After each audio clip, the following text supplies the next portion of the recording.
Welcome back to another UCL Fantasy Deadline stream. This will be the first one of 2026. It's a pleasure to have you on board, and it's going to be another early kickoff, another early deadline, because Cara Almaty are playing at home, this time against Club Brugge at 3:30 p.m. in the UK, and that'll be 4:30 p.m. in Central Europe time. But there's a lot more to discuss. I'm going to go through your comments and start locking in my team. I am open to taking hits this week, that is for sure, just like I did last time out, but it wasn't a great outing for me personally. And after a successful wildcard in the short term, I have felt the effects later in the league phase, and that's always the sort of counter argument to using chips so early on, like I have done this season. But I still stand by my sort of chip strategy of using both of them between match days 2 and 7, but there is definitely an alternative here of using the wildcard in matchday 8, and you can cheap out your bench, put all your funds into the starting 11, and also going into the knockout stages, a wildcard in the quarterfinals, for example, in matchday 13 would be pretty handy, to say the least. I'm going to get straight into your comments here. First and foremost, drop a like, subscribe, hit the notification bell, share this video on YouTube, and check all the social media platforms in the description. There's my Discord server. Let's keep on growing that to even bigger numbers, and it's a great hub to answer questions and provide feedback there. And you also get updates for UCL Fantasy and FPL, and there's much more that came from. Check out my Spotify, and there is also my Twitter, Instagram, and Blue Sky for the updates too on different platforms there. Easy says, are there possibly some of the teams that mostly guarantee top 8 make some rotations in their starting 11 and giving some players that are not playing much some game time? There is an element of that. Some Arsenal fans, for example, would like Arsenal to rotate quite heavily because the bigger game is against Man United over the weekend. But I still think a lot of these teams will go quite strong. But let's say, for example, Arsenal, well, even if they ended up drawing or losing against Inter, I think they'll still go with a weaker side against Cara Almaty in matchday 8. I think that's fair to say. It all depends on the context, but I still think Bayern Munich, for example, and Paris Saint-Germain will go relatively strong. There is definitely there are some players that are more at risk than others in terms of rotation. I think Erling Haaland would be one of them. And there are even more updates, actually, that I'm going to try provide to you. Yeah, I'm going to try go through some very soon, because there's a lot to discuss across the board, with some players starting according to some reports which are unconfirmed, and with others, yeah, there is definitely a bit of rotation risk there, and I think Haaland could be one of the prime examples for matchday 8, or matchday 7, I should say. Cylindra says, hey Dylan, hope you're well. I'm currently playing my Limitless chip. Which two should I buy between a Newcastle defender or Grimaldo Cucurella? The problem with the Newcastle defender is they face PSG in matchday 8. And PSV have been in great form with 9 wins out of the last 10 matches. And they also beat Liverpool not so long ago. But I would go for Grimaldo or Cucurella. I know it's a Limitless anyway, so you don't need to worry too much about the matchday 8 factor there. But I think that's worth bearing in mind for others who are asking about Dan Burn. Is he fit or not? He has been in training. He will be available for selection. That doesn't mean he will definitely start, though. So I think with your question, it is a close one, but I would lean towards Cucurella, and Chelsea are top of the clean sheet odds against Paphos at home. And in the midfield, which two do I buy between Palmer, Cherki, Vinicius, and Foden? Yeah, interesting one there as well. This was covered in my Limitless and Wildcard videos. Essentially, I would go for Palmer and Cherki. Foden is in some predicted lineups I've seen, but I think with City, any one of them could be rotated, but Cherki's the most likely to start, in my opinion, because he got a couple of rests in a row in the Carabao Cup and the Premier League, respectively. And lastly, in attack, which two is better to buy? Well, it would be Mbappe, and I'd take a punt on Lewandowski this week. If you back Erling Haaland to start, then he's going to be a great option, and he could become the first Norwegian to score against a Norwegian club in this match day. So there is the possibility of a new record there, but they're all solid. Aubameyang's been brilliant, the top assister alongside Elise. Marcus Rashford should start as well, but Rafinha is available, and I'm going to be going through that very soon. But out of those, I'd go for Mbappe and Lewandowski. So I'm going to go through the Super Chat first, and then go for some member questions quickly, and with the rest, I will go through them in order of submission, but I want to show you all these different sort of updates, because they will in turn answer some questions in the process. No worries there, Sudindra. I appreciate that. Paredes says, keep Garassi. Osimhen thoughts. Garassi was benched over the weekend, and we saw something similar in match day 6, of course, but I still think he'll start. But Garassi isn't as nailed on as he was last season or at the beginning of this campaign. Osimhen is solid, but he's facing Atletico. I think that's a game that's quite difficult to predict in the grand scheme of things.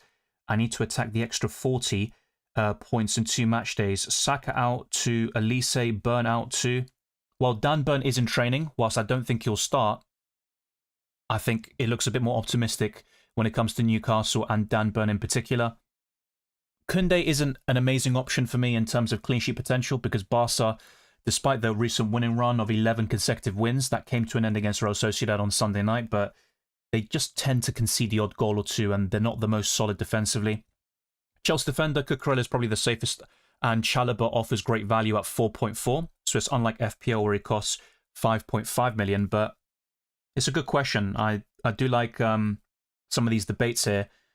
With Guirassy, if possible, I would sell him, but I think a lot of us have a situation where we've got 2 or 3 flag players at the back, we've got Yamal suspended, and there are plenty more that came from Bernardo Silva, Carreras, so there's a lot to really uncover there. Osimhen, I wouldn't go for. If you have Osimhen, he's arguably a hold, just like Guirassy, but I think the likes of Dembele, Lewandowski, Mbappe, Harry Kane would be worth upgrading to. Saka out to Elise is a yes for me. Dan Burn out to... Yeah, I think Grimaldo, a Chelsea defender as you mentioned, Jules Koundé, that's all very solid to say the least. So yeah, I do like the look of that.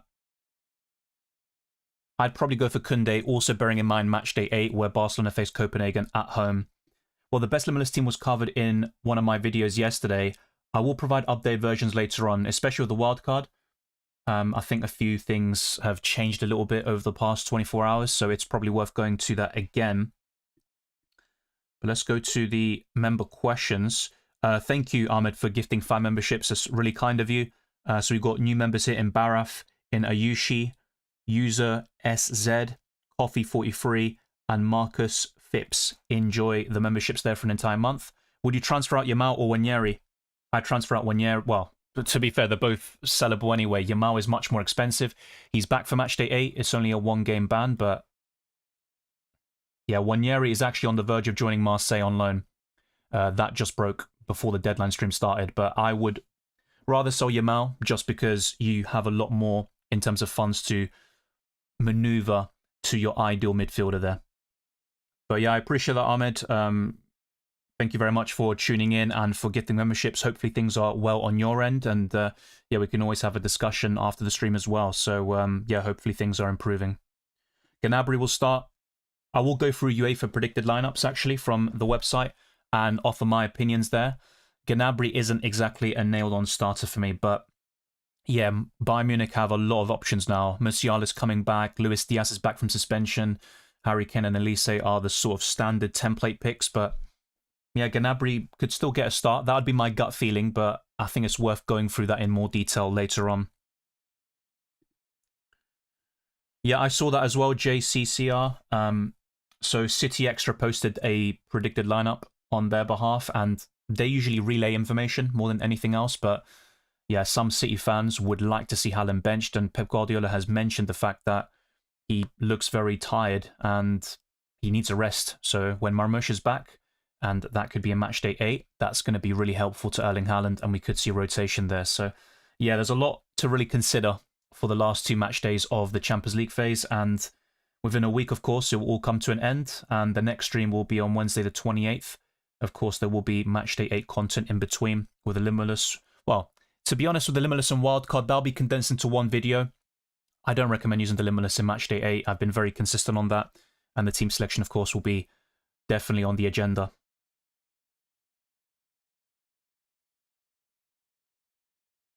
So, yeah, I also, yeah, missed doing one of these UCL Fantasy Deadline streams. It has been a while, almost 2 months, but time does fly. Yeah, Sydney, all well on my end. Hopefully you are doing well too. A big up to everyone tuning in today, and especially the patron subscribers and members, and the likes of Ahmed for gifting memberships too. It's massively appreciated. Exactly that, Rai. Wanyeri to Marseille, here we go. So, yeah, I think that's the right call. Wasn't getting playtime at Arsenal, and he's got a lot of potential. He sort of burst onto the scene last season alongside Lewis Skelly. He has been a little bit different this time round, but the potential is still there, that's for sure. Alexandru says, option 1, Mbappe, Dembele, Carl, Enabler, or option 2, Mbappe, De Ketelare, Tar. For option 2, I'll replace also my injured Calafiori bonus. That would sway me a little bit, because you're also adding another player. Calafiori is definitively ruled out. The same goes for Hincapié and Dalman. But the likes of Mosquera and Havertz will be in the squad for Arsenal against Inter Milan tonight. But I did like the option 1 route because of Dembele. And Carl is a very unique player. He's got a lot of potential too. And we've seen that on several occasions in the Champions League this season. But yeah, the fact you're getting Tar... Well, this is what I'm wondering, right? By getting Tar, is that your Calafiori replacement? That is also quite interesting. But in terms of the ceiling, I'm going to stick with option 1 there, despite the Calafiori bonus, which is definitely very encouraging and it's worth considering for sure. Thank you, Juan1US, for becoming a differential. A big up to everyone here. And what I'm going to do very soon is actually post my final team in advance for all members and patrons. So just keep an eye out for the community page on YouTube and also patreon.com/FPLDylan. But I will show everyone, of course. But yeah, it's just like an extra perk for members and patrons to get it earlier than anybody else. So yeah, I will kind of as a thank you, let's say, I'm going to post my team there. And hopefully this time around it's going to be much better because, yeah, Matchday 6 was a bit of a disaster for me personally.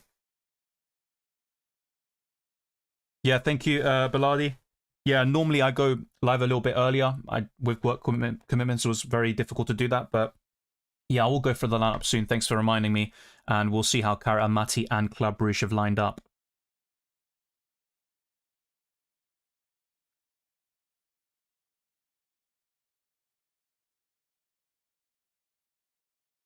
Okay. So just a second. I'm going to publish my team as well. There's a lot to get through here. But I do appreciate everyone tuning in. And I'm also on the eye, or looking at updates across social media platforms to see if we can get any extra information.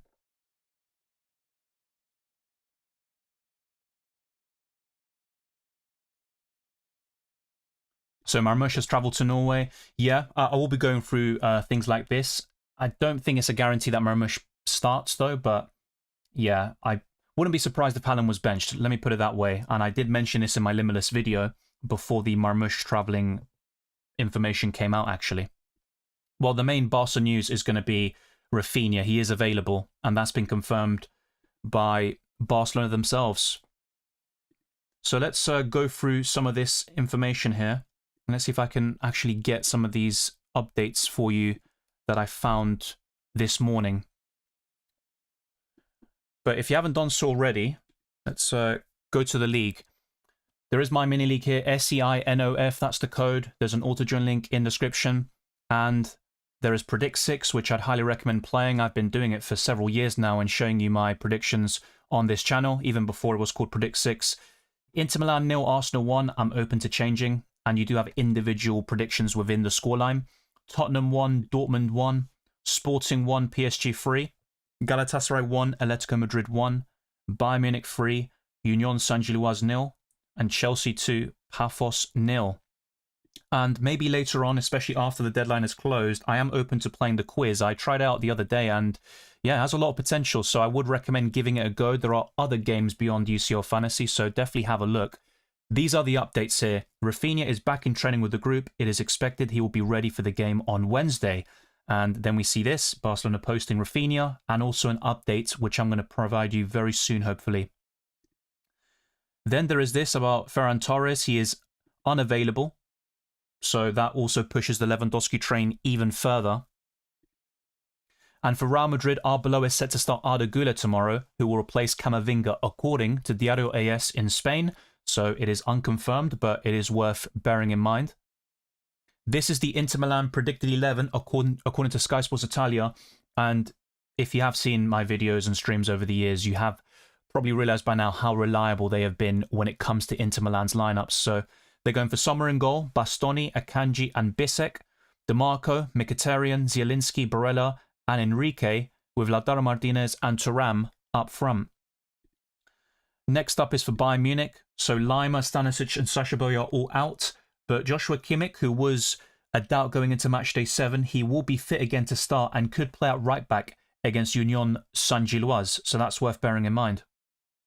For Borussia Dortmund, Bensebaini and Anselmino will travel to London, and Marcel Sabitzer will miss the match against Tottenham. Dan Burn and Osula are back in group training for Newcastle, according to Keith Downey, and to be fair, you can see a training video here, so it is confirmed. Eddie Howe will address the media this afternoon, so we'll find out if either or both are in the squad for PSV tomorrow night then. So hopefully we can get that information before the deadline locks in, but I wouldn't be able to guarantee it because we only have just over an hour left until the deadline, but that is some positive news there for Newcastle United. And next up here is for Real Madrid. The missing players include Trent, Militao, Rudiger, Mendy, and Brahim Diaz. So next up, if I can get this to work, let's see. So Fran Garcia will start versus Monaco tonight, according to Diario AS, so we'll keep an eye out for that at left back. And I'm going to get the Rafinha update here as well. So Rafinha has been given the medical all clear, while Ferran Torres has suffered an injury, and he will be unavailable with an estimated recovery time of around 10 days.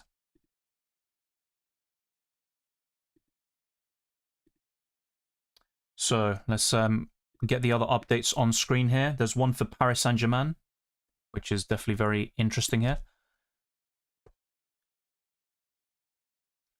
So let's put the translation because unfortunately I don't speak French.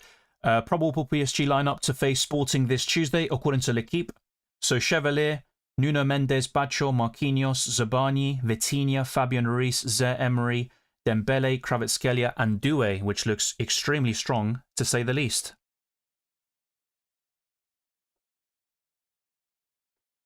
So, just going to get the other updates as well for you.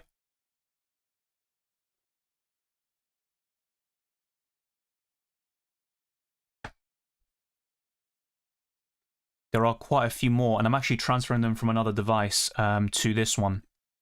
But there is another PSG update here, which might be worth bearing in mind. They have a quality starting 11, but the squad depth is lacking a little bit at the moment. So, according to L'Equipe, Luis Enrique will only have 5 outfield players on the bench tonight in Lisbon, deprived of Hakimi and Mbaye because of the African Cup of Nations, João Neves, Kang In Lee, and also another injury there. And to top it off, Hernandez is suspended, so Luis Enrique will therefore be limited to making his substitutions.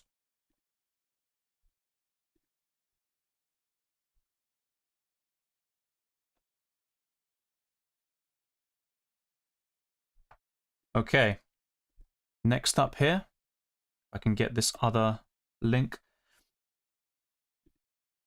Well, I'm just going to summarize it. There is a video going around, and James Pearce was the one who posted it, but essentially Mohamed Salah is back. He's in training, and he could even feature against Marseille.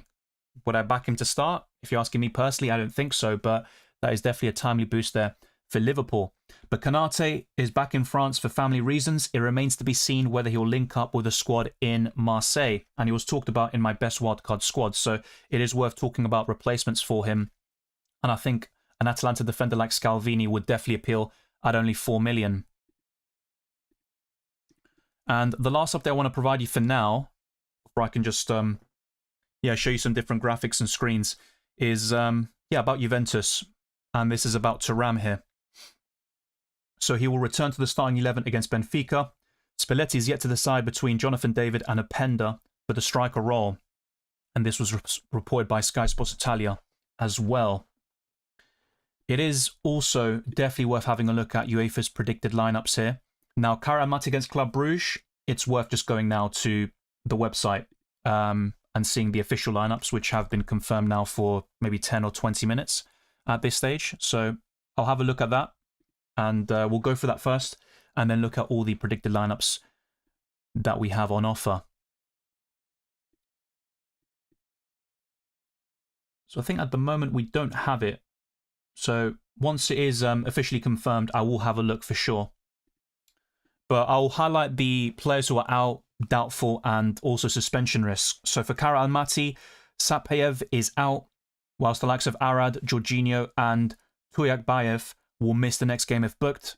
And for Club Brugge, they only have one suspension risk in Onyedika. The rest is all clear. And for Bodo Glimt, Auckland and Berg will miss the next game if booked. And for Man City, Oscar Bob is out, Bernardo Silva suspended, Gavardio, Kovacic, Savio, Ruben Dias, Stones, Matheus Nunes and Gonzalez are all out. And that's mainly due to injury. With Nunes, it is an illness. And there are two suspension risks here for Man City in O'Reilly, who cost 4 million in UCL Fantasy, and Savinho. With Copenhagen against Napoli, Maatsen is out for the home side. And I will try this. Should I? Well, Lopez I can say, and yeah. Hatsidiakos, he will miss the next game if booked. If there are any Greek people watching, I do apologise if the pronunciation was terrible.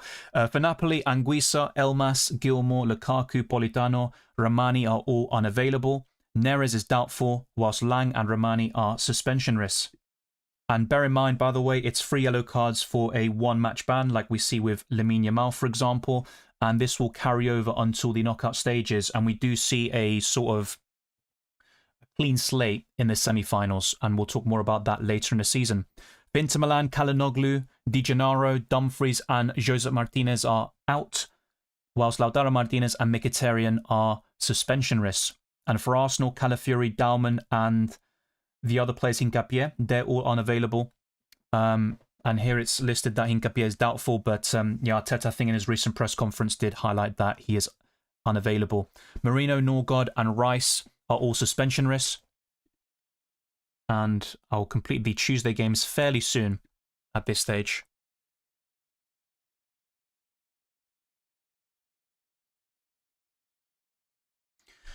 So for Olympiacos, Pirola and El Kabi are doubtful, whilst Dani Garcia will miss the next game if issued a yellow card.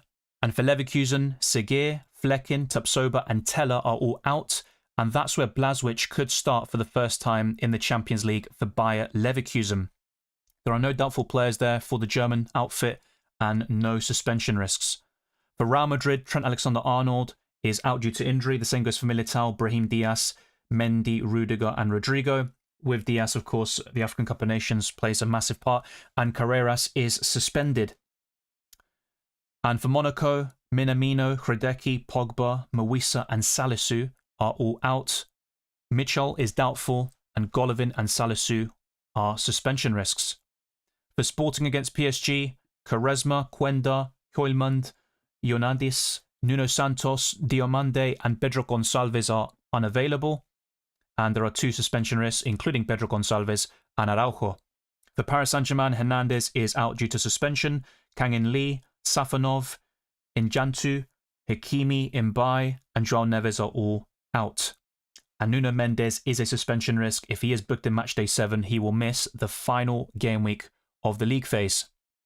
So for Tottenham, Van de Ven is suspended and he's still transferred in by 14,000 managers. So just bear that in mind. He is not going to play this week. João Paulinho, Bentancur, Kudus and Richarlison, Davis, they're all unavailable. Sarr is doubtful due to illness, whilst Colomwani and Richarlison are suspension risks. For Borussia Dortmund, Sabitzer is out due to a calf injury, and Adeyemi is a suspension risk again. And the final game for tonight, anyway, for today's matches, is Villarreal against Ajax. So Gay is suspended, Cambuala and Akomak are out, Pedraza is doubtful, whilst Akomak, Mourinho, Pedraza and Renato Vega will miss the next game if booked.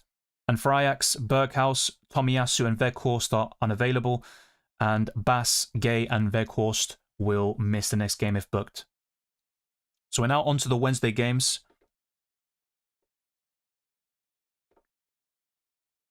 And like I said, I am going to post my team here for members and patrons first and foremost. And I also want to go through some Limitless and wildcard ideas for people who maybe don't have all the information in terms of the updates that we got today and yesterday. So that is going to be very important as well.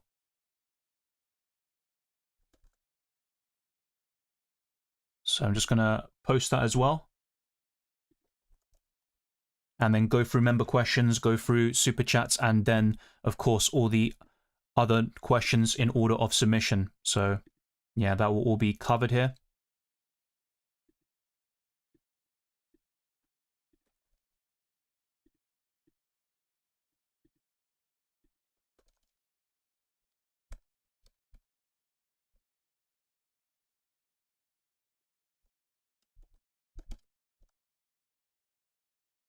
Okay. I'm just going to put the image here for people. But yeah, just bear that in mind. And yeah, we can discuss this as well. Make sure to let me know if you are a patron on YouTube, and we can talk about this as well. But yeah, let's go through this. Yeah, there you go.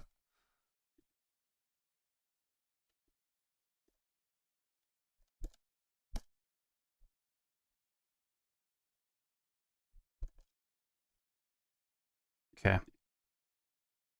Yeah, that's now available. So have a look now on Patreon and also on the community tab. So you have sort of early access. That's another perk that you get. And the main early access you get will be my videos. You will always see them before anybody else. And yeah, it's all done here on YouTube as well. You should be able to see it.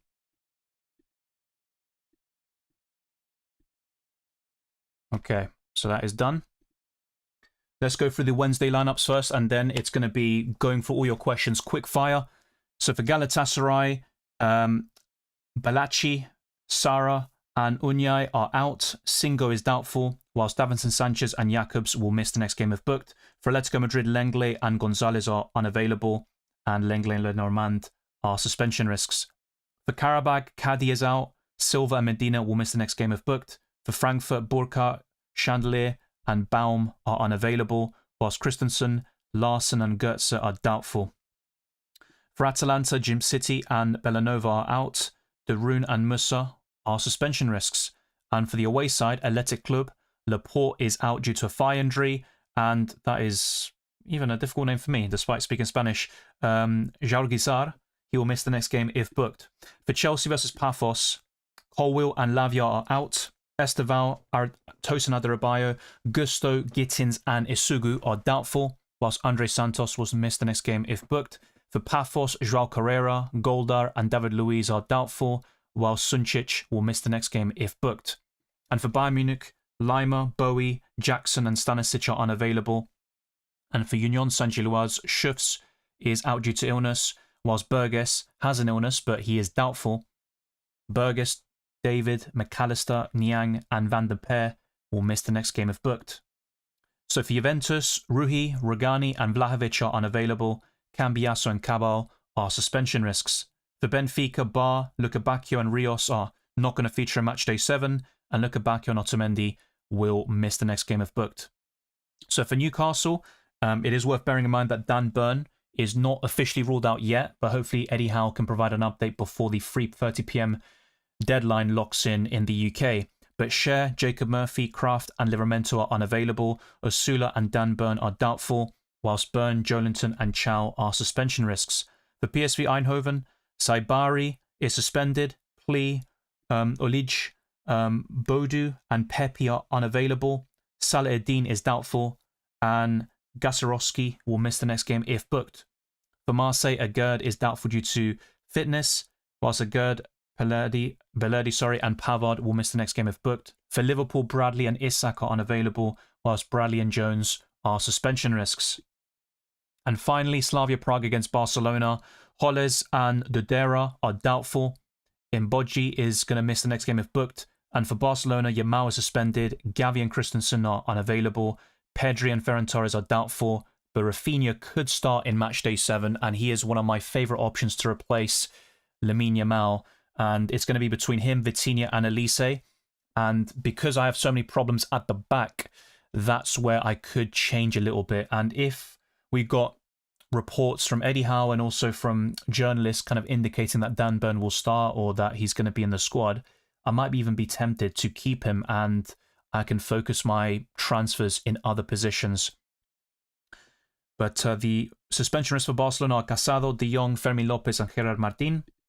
And now, what I'm going to do here is go through some different graphics and screens here. So the highest scoring player match day 6 was Jules Koundé, and these are some players that I would be recommending to you, like Nuno Mendes, Vitinha, and they are template picks at this moment in time. Rafinha, though, has quite decent ownership at 17%, and because he was flagged early in the week, people will be overlooking him, but he is a great option for match day 7 and 8. With Michael Olise's template, he's the highest owned midfielder in the game with 42% ownership. Luis Diaz is now back from suspension, so I would be recommending him as a choice, but I think Bayern Munich are stacked with options like Harry Kane, who is still one of the best forwards around, but he has blanked in 3 consecutive games at this stage of the season. Erling Haaland could be a possible rotation risk here against Bodo Glimt. It would not surprise me if he didn't start here, and in terms of the captaincy, I would favour Kylian Mbappe over Erling Haaland. So, with the clean sheet odds, which are taken by the website fantasyfootballpundit.com, Chelsea are top, facing Pafos at home. Bayern Munich, Atalanta, Barcelona, Juventus, and Real Madrid complete the top 6, and Union Saint-Gilloise are bottom, facing Bayern Munich away. So, when it comes to the top 10 captains, there have been some changes over the last couple of days, but Ousmane Dembele definitely deserves a spot here. He has been in great form recently, and let me just go back to that. So, yeah, Luis Diaz is in 10th spot. I think Bayern Munich players in general look very promising there against USG. Vitinha's 9th. Palmer, Cherki, and Elise just miss out on the top 5, which comprise of Dembele, Robert Lewandowski, Haaland, Kane, and Mbappe is still top with a brilliant record against his former club, 11 goals and 7 assists against them, including 10 in Ligue 1. So next up here is the Champions League table. Arsenal are top, the only side to have won every single game, and the team of the week for matchday 6 can also be found on screen. There aren't many options I'd recommend now moving forwards, except Koundé though. And these are some of the numbers for Arsenal, which look ridiculous. Martinelli with an individual record, and David Raya with only 1 goal against this season and a 93% save ratio. The top scorers in the Champions League in 2025 include Mbappe, who is the leading goal scorer this season as well, and Lautaro Martinez, Kane, Guirassy, Dembele, Haaland, and Osimhen were all right up there for the last calendar year. But there are some new names this season, like Martinelli, Anthony Gordon, Osimhen. They've all been brilliant, but to be fair, Osimhen has been quite consistent for the last couple of seasons. Alvarez, Barnes, Lautaro Martinez, Igor Paxao, Rashford, and Vitinha are also in this illustrious list. And when it comes to assists, Aubameyang and Elise lead the pack with 5 apiece, which is very promising and maybe surprising to some people. These are some of the injuries and suspensions to look out for. Yamal and Bernardo Silva are suspended, whilst Calafiori, Dumfries and Trent are all injured, but Kimmich could be available and start right back against Union SG. And yeah, with suspended players as well, it's a great graphic, so definitely check out UEFA socials and see all of these posts. But yeah, that's kind of a breakdown of all the information we have right now. In terms of the high scoring goalkeepers, Raya leads the pack, and Karnasecki is my second goalkeeper, if you will. Nuno Mendes, who is being transferred in by so many at this point, is facing Sporting away and Newcastle at home. Grimaldo, Van de Ven, Van Dijk, and Lucassen are in the top 5, but it's worth highlighting again that Van de Ven is suspended. And for midfielders, Vitinha, another PSG player, is in top spot. Gordon, Martinelli, Szoboszlai, and Igor Paxao are right there near the top.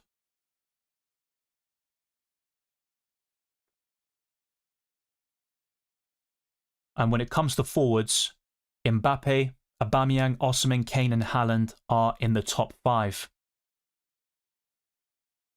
And these are the fixtures, of course. The first match is between Cara Almaty and Club Brugge. That will take place at 4:30 in Europe, but it's going to be 3:30 in the UK. So we don't have that much time, and it's definitely worth highlighting the fact that we don't really have maybe as much, just time to think about these things. It's good to lock things in early, and that's what I'm going to try to do over the next 40 to 50 minutes, that's for sure. So I'm going to go back to my UCL Fantasy team, and very shortly I'll start showing you some different transfer plans, and I want to lock things in because I think in the midfield, for example, it's such a big debate between Rafinha, Elise, and Vitinha, and ideally I'd get 2 of them in, but I've got other 5s to put out in my squad. We are closing in on a new goal in 38,000 subscribers. Let's be sure to reach that by the end of the stream and get this stream in general to over 200 likes and see what we can push on from there. And all your support is massively appreciated. So let's see what the super chats are saying as well. I think we got another one here. And that's by Oogie Boogie. Thank you very much. Rate my team in the chat. Do I sell Cucurella? Also, Matchday upgrade. Yeah, I'll have a look at the message. I do need to scroll back up though, because I'm not sure exactly when you posted this. Thank you once again to Paredes for gifting 5 memberships. Both you and Ahmed are massively appreciated, and hopefully you did like the response to my question. But yeah, with do I sell Cucurella? No, I don't think you should sell him. But yeah, he's not a guaranteed starter, you could say. Just kind of referring back to UEFA.com and their predicted lineup. Let's see.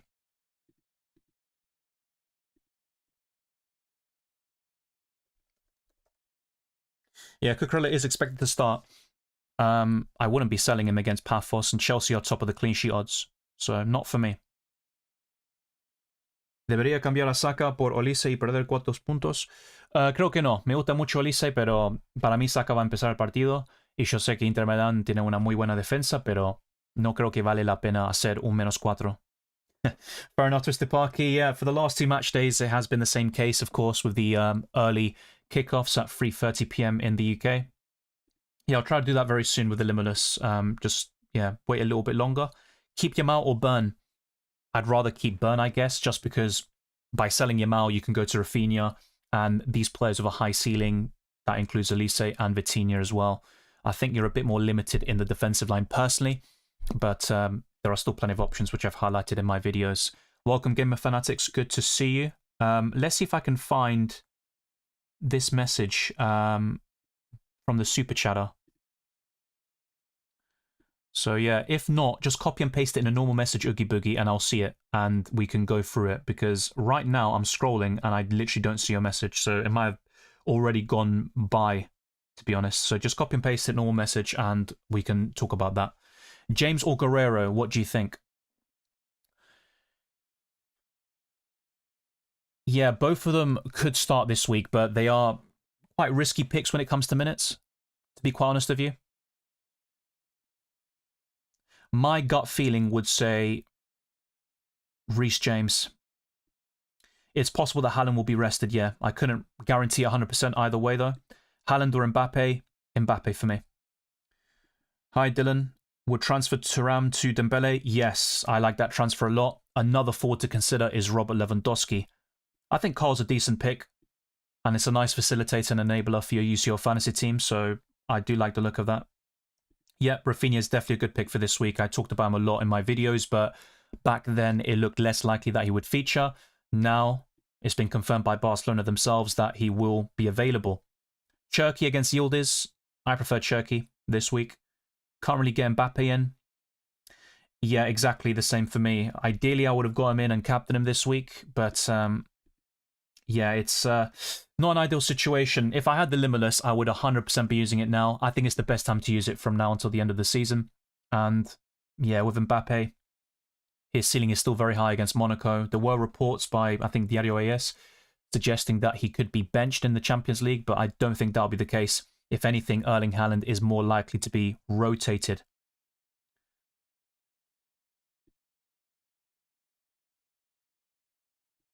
Best defender to have, I think overall is probably Nuno Mendes, but there's a bit more to that, right?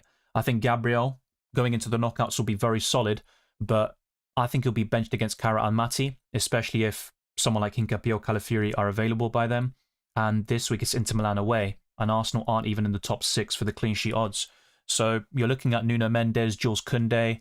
For this week, Cucurella looks solid, but I'll talk about this now. I think it's worth going to the transfer section and building a updated Limitless and wildcard squad. But before I do, let's just go through the Karamati Club Brugge lineups. I can finally see them, so it's worth having a look. So yeah, that's all confirmed. Club Brugge are going for Jackers, Michele, Ordonez, and Sabi, Says, Vetlesen, Stankovic, Carlos Forbes, Vanaken, who's probably my favourite option there, Vermont, and Diakon. And for Karel Mati, a 4-2-3-1 formation. And yeah, it's all highlighted here. I will put a link as well in the live chat so you can see, and you can have a look at other lineups and bits and bobs there for every single match that you fancy. Best Chelsea defender, well, Chalobah's 4.4, so I think from a budget perspective he might be the best value, but if money is no issue and you're using the Limitless, for example, my recommendation is Cucurella. I think a Chelsea differential would be Enzo Fernandez. I think he is more appealing in FPL though. Rico Lewis or O'Reilly? O'Reilly is a suspension risk, to be fair. And I would expect both of them to start, but once again, it's not a complete guarantee here. So just to reference the lineup I went through earlier, the predicted one, yeah, Lewis is in it and O'Reilly isn't. I think because of that suspension risk, I would lean towards Lewis. I'm not sure about Alvarez being doubtful to start, but I will have a look at this. Thanks for bringing it to my attention. Yeah, for me, it's going to be Mbappe over Haaland all day long.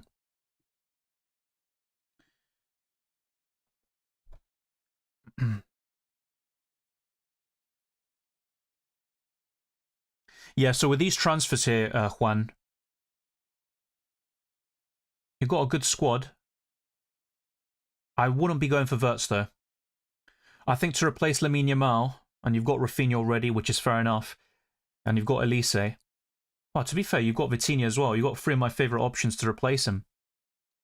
But, yeah, I'm not so sure about Wirtz. I think Palmer would be an option against Paphos at home, but his minutes will be a bit all over the place. Grimaldo's an excellent choice for me. I do like that one, but you've got Upamecano, Badshaw. Yeah, I can see why you're going for Grimaldo. For what it's worth, I don't think Leverkusen will keep a clean sheet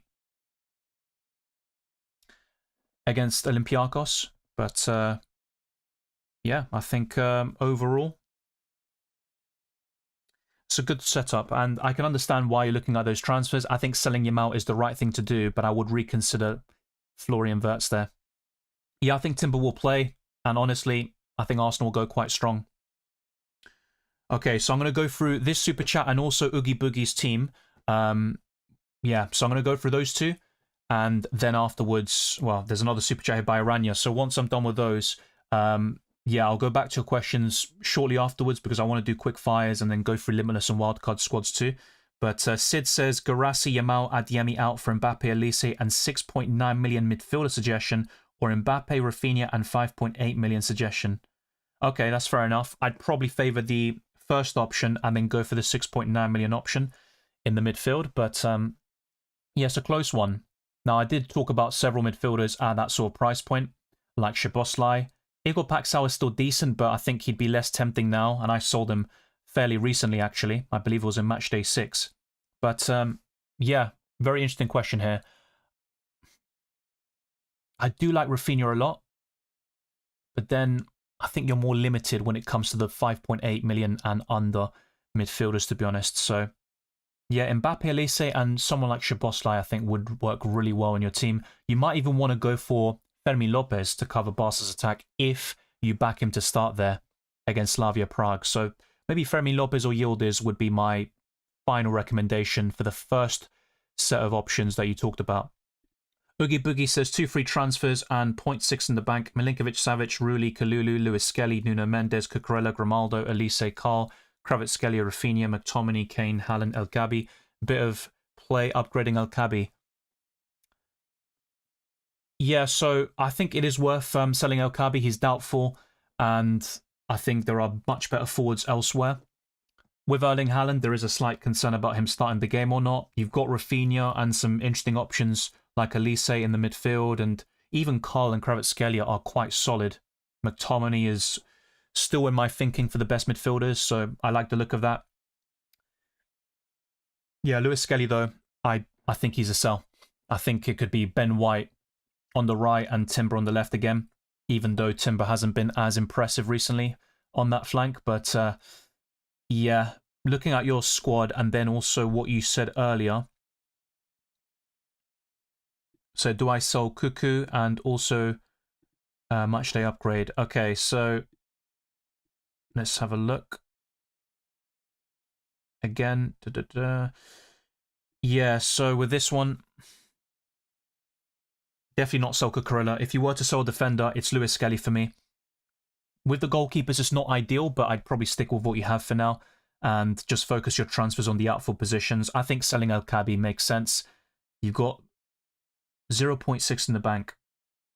So something you could do, by the way, is Lewis Skelly to Scalvini, which gives you a decent amount of money extra, and that's where you can sell El Kabi. But yeah, with most of the forwards, I'd recommend like Lewandowski and Dembele. They're far out of your budget. That's where a -4 could come into play, but would you sell Haaland for a -4? I'd only do that if you really believe he's going to be benched, because if that's not the case, then you're running a massive risk there and going against the template. But that's something that would cross my mind, by the way. Doing something like Haaland to Dembele, El Kabi to Lewandowski, and Lewis Skelly to Scalvini. I think that would look really good for you, Oogie Boogie. Let me know your thoughts. There's always a risk selling Haaland, especially for a -4, but there are some rumours, or at least predicted lineups, that suggest that he could be benched, so that's definitely worth monitoring.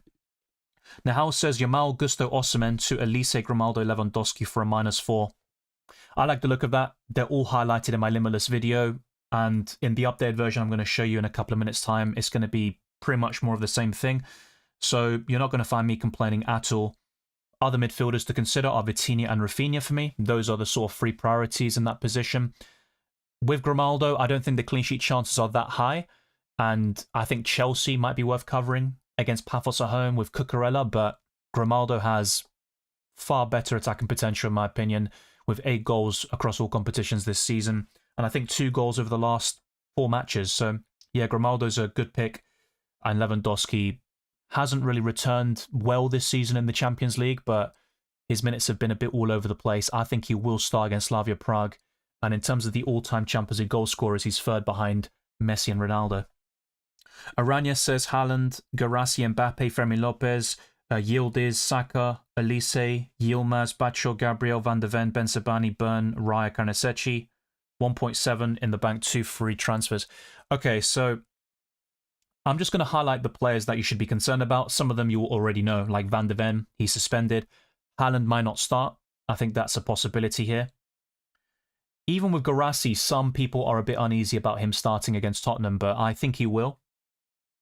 With the midfield, I think it's fairly decent, unless you can upgrade Yilmaz to someone like Vitinha or Rafinha. I don't really see it as a massive upgrade.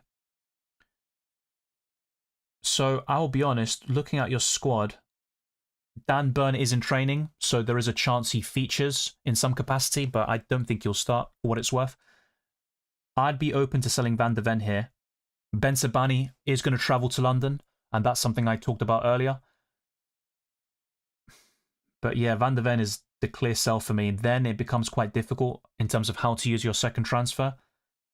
And as I mentioned to other people like Oogie Boogie, if you think Haaland won't start and you're really confident about that, then what I would recommend is downgrading him and potentially taking a -4 hit. And that's where something like Yilmaz to Rafinha or Vitinha could actually work for you. You can do Van de Ven to Scalvini, even though you've got Atalanta covered defensively, so that wouldn't be as big of a priority in my opinion. And then you can also do Haaland to Dembele or Lewandowski, which is still a very solid transfer. The only downside is it's for a -4 hit, which isn't ideal in that circumstance. Okay, so just got some bits and bobs here. Yeah, I'm going to start locking in my squad and also showing you the Limitless and wildcard teams that we'll do now with the updated information we have at our disposal. So I do appreciate the patience.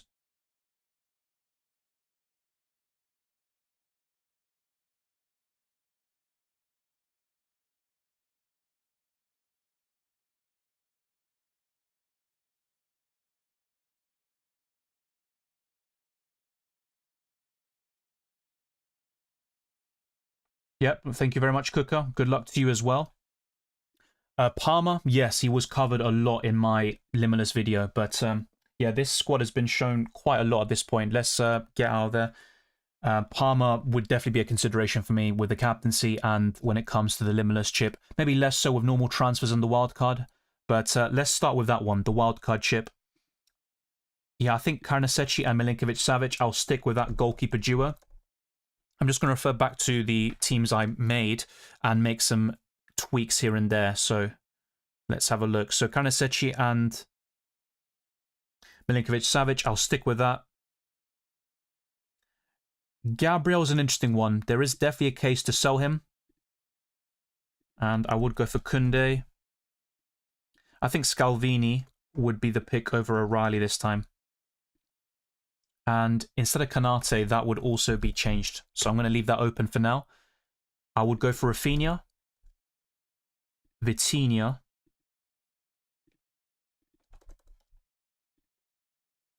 and I'm going to get rid of these two as well. Yildiz could be an option.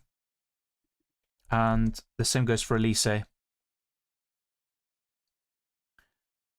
In terms of pure value, I might just go for Nemecha here, who averages 6.5 points per match day. But yeah, Haaland, I think he's going to be sold here. And I would be tempted by something like this. Yeah, and that would be triple Barca in this case. But yeah, Mbappe would still be the one. This looks quite solid though. One of Dembele or Lewandowski to replace Erling Haaland. And let's go for Milinkovic-Savic. And then it leaves us with 5 million to spend on the final defender. And just bear in mind, for Matchday 8, you don't need a 50-man squad and make substitutions because you can't. Everyone plays at the same time next week. So it's all about one captain, your starting 11. You don't need to have that much squad depth. So yeah, that might in essence be a bit easy to prepare for. And you don't need to worry about balancing in the perfect way. Someone like Gabriel could be quite useful this week, but then probably someone who's benched against Kara Almaty. And if he isn't, then that's a pleasant surprise and you just easily start him, with Arsenal's clean sheet odds probably being through the roof against Kara. But yeah, I'd be quite happy with this sort of setup. I think that works fairly well. I think with the last defender, it is quite difficult because there aren't too many standouts for me. So I do encourage you in the comment section and the live chat to let me know your thoughts for this wildcard team. Who would you go for? You could definitely point towards a City defender, maybe O'Reilly, a Chelsea option like Cucurella. I think something that could work here is Chalobah. And I'm still over budget, so I'd have to consider a downgrade elsewhere. But that could work.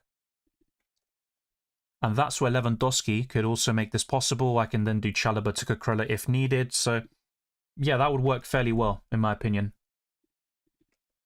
But yeah, probably Cucurella. 0.2 left in the bank.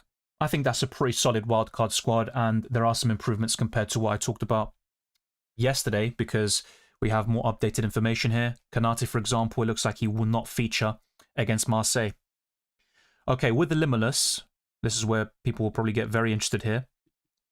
It's going to be the same front line for me. If you back Haaland to start, he should still be worth considering, that's for sure. But Kane, Mbappe, and then one of Dembele or Lewandowski. I'm going to go for Dembele here against Sporting. Same names or some familiar faces in the midfield. So let's go for Rafinha, Vitinha, Elise, and then 2 more spots left. I think instead of Nuno Mendes, or I should say instead of Bacho, go for Nuno Mendes. Gabriel would still probably make it. With goalkeepers, that's going to stay fairly consistent. So that would be Neuer and Thibaut Courtois.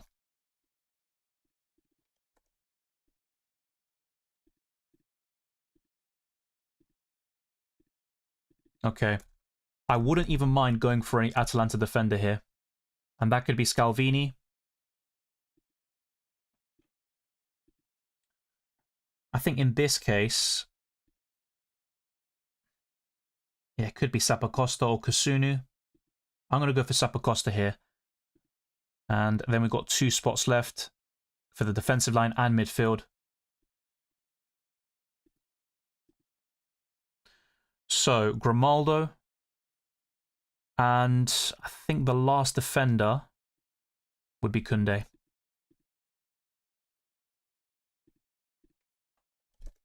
So there you go. That's the defensive line pretty much sorted. I think Cucurella would still be an option. Maybe a change of goalkeepers as well could work. Yeah, I think what I'm going to do here is replace Gabriel and go for Cucurella. Just for the better fixture on paper.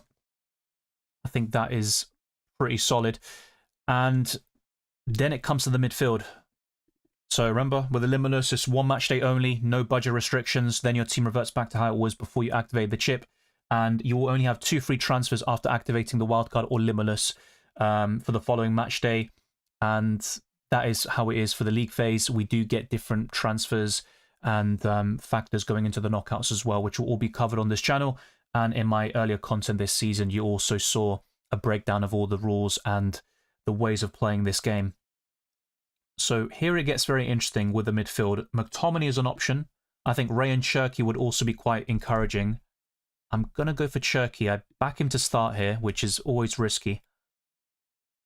And then it leaves one spot available. Fermi Lopez would be a consideration. Kvaratskhelia is solid. But I think really when it comes down to it, Vinicius, Palmer, I'd take a punt on Palmer. Gordon has been excellent in the Champions League this season, but yeah, that would essentially be my Limitless squad. Lewandowski should definitely be considered up front. And I've talked about alternatives in every single area, but there you go. I think for a lot of people who've been asking about Limitless and wildcard squads, that's all covered. Just to make it very clear, this is the Limitless team, and now this is the wildcard squad, and I've got 0.2 in the bank. Some of you might not be able to afford it, but others will have even more money at their disposal, and you can always make a tweak or two to your liking. And if I now go to my transfers and talk about what I'm actually going to do, because unfortunately I've got no chip remaining, and that's where things get very complicated. But Yamal will be sold to one of Vitinha, Elise, or Rafinha. In an ideal world, I'd get Rafinha in, but I'm also bearing in mind match day 8, and I know I only need starting 11 there, but yeah. Another transfer I'd like to make is Guirassy to Mbappe, and maybe even sell Haaland, but as part of a hit, I think I'm going to stick with Erling Haaland here. And I think it's very important for me to get Mbappe in, just in case some of the predicted lineups are true and we see Haaland benched. So there's a lot to consider here. Dan Burn is red flagged now, but there is the possibility he is available for match day 7. So I'm going to have a look now on Twitter and see what's happening and if we have any update on Dan Burn. But I'm not sure if Eddie Howe's press conference is going through now, so we can get that information before the deadline.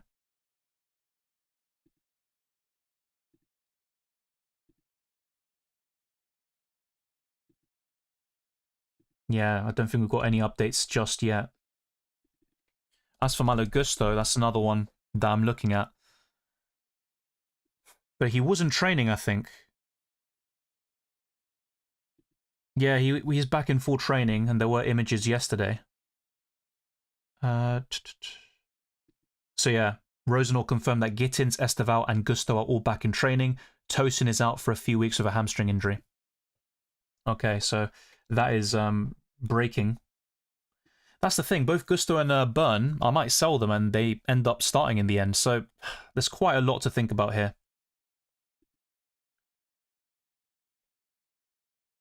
Yeah, so in order to get Rafinha and Mbappe, yeah, it would have to be Haaland making way instead. If not, I stick with Elise, and I can do something like this. Keep Burn and Gusto, and maybe just sell Bensabani, and that's where I can go for Scalvini and double up on Atalanta defensively. But I'm also trying to bear in mind my matchday 8 setup, and I don't want to jeopardize that too much. Hi Dylan, I have Van de Ven suspended, Burn, Hincapié, and Bensabani flagged. 2 free transfers, 2.2 in the bank. Okay, so your priority should be Van de Ven and Hincapié. They're both not going to play. There is a slight chance, albeit small one, that Dan Burn will start. So I think it's worth selling Van de Ven and Hincapié. And in terms of who to buy, I think Koundé, Upamecano. Nuno Mendes, Gabriel, Cucurella, Chalobah, they're all worth mentioning, and you saw some of those names, of course, in my Limitless and Wildcard squads that I just showed.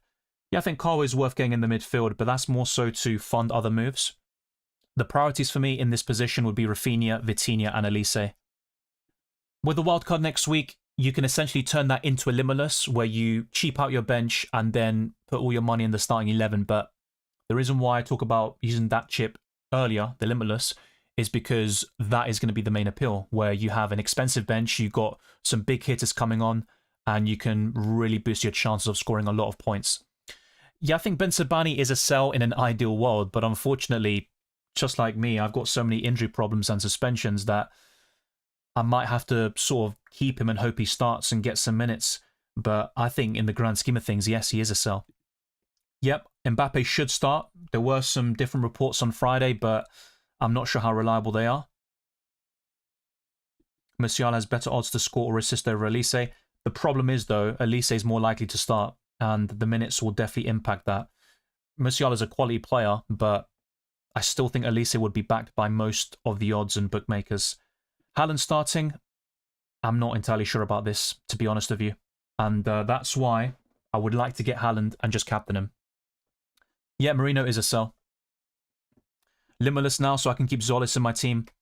Mate, the Limitless is a great chip to use now. I think Matchday 7 is the best time to use it, because moving forwards, I think it loses its appeal. In the knockout stages, we get a 5 million increase to our budget. In Matchday 8, everyone plays at the same time. Only one captain. You can't make subs, so the Limitless loses its sort of main... yeah, the main attraction. So definitely use it now for me.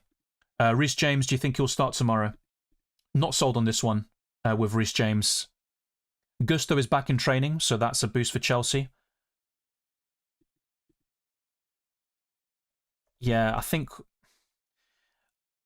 James probably does start, but I couldn't guarantee it. No creo que Ben Sebaini va a jugar. Creo que va a estar en el banco. Alvarez is fit. I believe so. Osimhen is expected to start from what I've seen. Esteval is back in training, but is he going to start? Probably not. Yeah, Gusto is fit, but is he going to start? And he's been a disastrous transfer for me. So, yeah, it's between James and Gusto for that right-back spot. But the update that came just a few minutes ago, which I talked about, was, yeah, Gusto in training, which is very good news. The same goes for Esteval as well. Sell Marino and take a -4 or keep. It depends on the context of your squad. Do you have other injured players and things like that? But if you could do something like Marino to Rafinha, Elise, or Vitinha for a -4, I probably would do it. Rafinha and Van Hacken versus Cherki and Yildiz. Mbappe worth a -4 to captain today. Yes, I think Mbappe is worth the -4. And I would go for Cherki and Yildiz personally, but yeah, Rafinha is very tempting. Exactly that, 50 minutes left until the deadline. With Bayern against Union Saint-Gilloise as tomorrow's captaincy, not sure a hit from Mbappe makes that much sense. I get that, to be fair. I think it's mainly the scare about Haaland being potentially benched, which is driving that sort of push. I think you're right to question it. You don't have to take a hit to get Mbappe and captain him, but his ceiling against Monaco is still very high. Great record against them, 11 goals, 7 assists. He's the leading goal scorer this season with 9 in the Champions League. So he definitely has that high ceiling and he can justify the hit very easily. I think Vanaken's a solid choice. Now, from what I've read, yesterday at least, I think Kara Almaty, the conditions that are going to take place in Kazakhstan are quite brutal in terms of the weather, -10 degrees, and you just never know. I think it's always a different entity playing in such conditions. But I think Vanaken could be a solid choice, and he has been quite decent this season. The same goes for Zolis. And I think Club Brugge have a few interesting assets. But yeah, I wouldn't be going out of my way to buy him in, and I wouldn't be prioritizing Club Brugge players, but I think Vanaken is a decent option. Yeah, best player each position so far. I have kind of covered that easy in my videos yesterday and also this deadline stream today with the highest scoring players in each position. I showed you my Limitless and Wildcard squads, the updated versions. I might go through that one more time if we have enough to kind of spare. Would you do Yamal to Cherki and Garassi to Mbappe? Yes, I would. Just bear in mind that Cherki is still a rotation risk. He was benched in 2 consecutive games when most people thought he would start the Manchester derby. Necesito un defensa. Estoy entre Grimaldo, Ta o O'Reilly. Grimaldo es un jugador que puede tener muchos goles y asistencias por un defensor. Con Jonathan Ta tiene mejor chance o probabilidad de obtener una baja invicta. Así que es difícil, pero creo que Grimaldo es mejor para la jornada 7 y 8 juntos. Yeah, Limitless should definitely be used today, 100%. I'm kind of envious of those who still have that chip. Which mids are worth a hit? Rafinha and Elise, definitely. Then it becomes a bit trickier. Musiala, for example, do I think he'll start? Probably not. I think Palmer could be worth it, but I'll be honest, the main two for me would be Rafinha, Elise, and possibly Vitinha.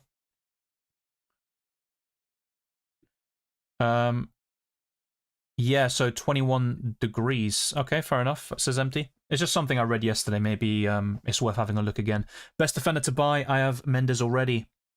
I think Kunde would be an option for you.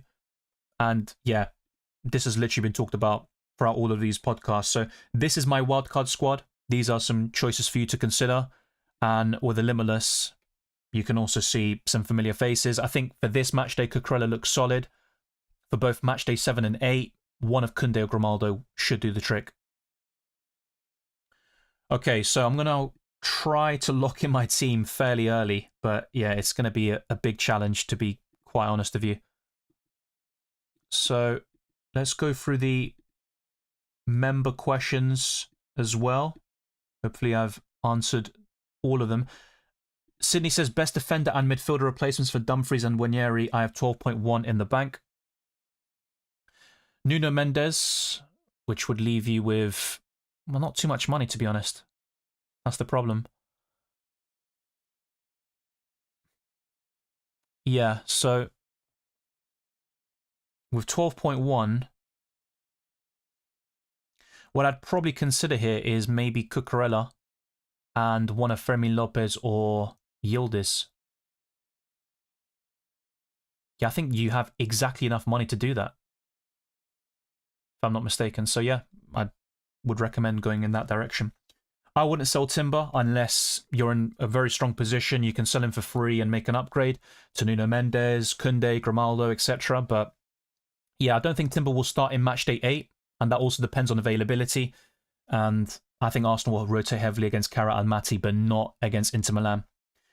Yeah, as covered before, Juan, I would do that, but just bear in mind, Cherki isn't exactly a locked-in pick. He's not secure in terms of minutes.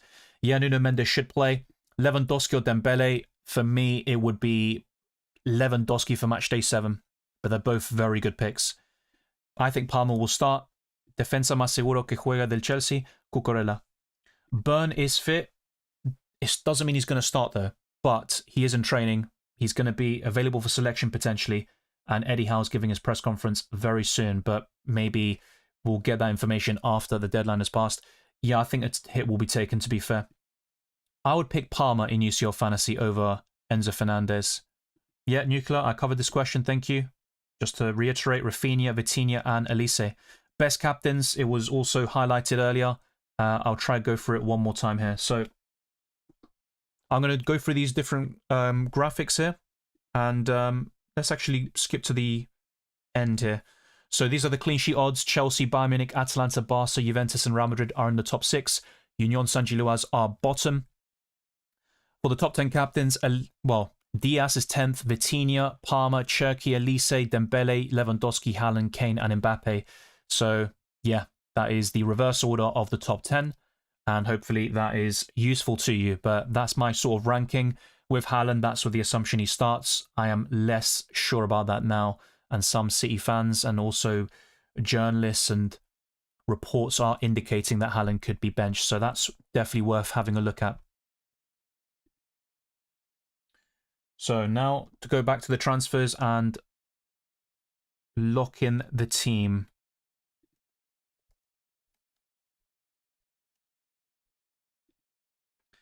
So this would be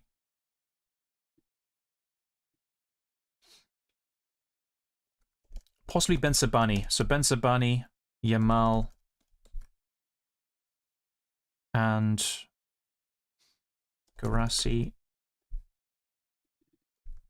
Yeah, so this would be Koundé.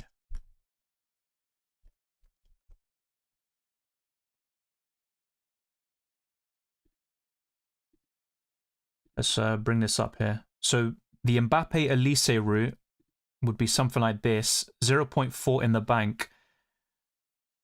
And that's, I think, where I could do... I'd probably just go for Vitinha here. I mean, I could do something like Bensabani to Cucurella with this. That would look fairly decent. So, just going to put that here. Game of Fanatics, I did cover the Esteval one, so he is in training. That's literally all we know. He was a doubt going into Matchday 7, but he is in training, so that is a boost for Chelsea. The same goes for Malo Gusto. Cucurella, Vitinha, and Mbappe. -4.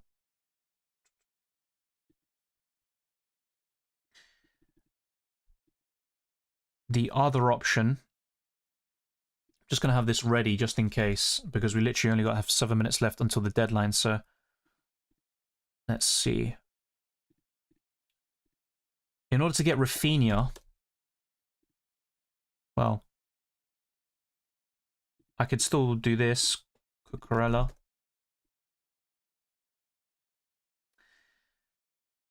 Yeah, and then I could also sell one of Gusto or Dan Burn. Probably sell Dan Burn in this instance, and then maybe go for Upamecano. Just a Bayern Munich defender. So that would be the other option. So that would be Cucurella, Upamecano, and Rafinha. And the last one would be the Elise route. So if I also get this up as well.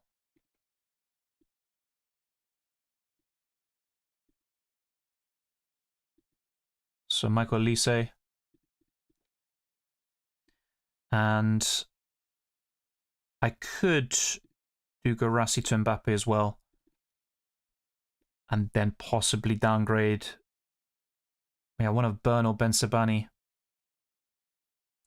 I think in this instance, I just do Bensabani. It doesn't really matter anyway, but yeah, Scalvini could come in, Sappacosta. Yeah, in order to get Sappacosta, it'd be Dan Burn out.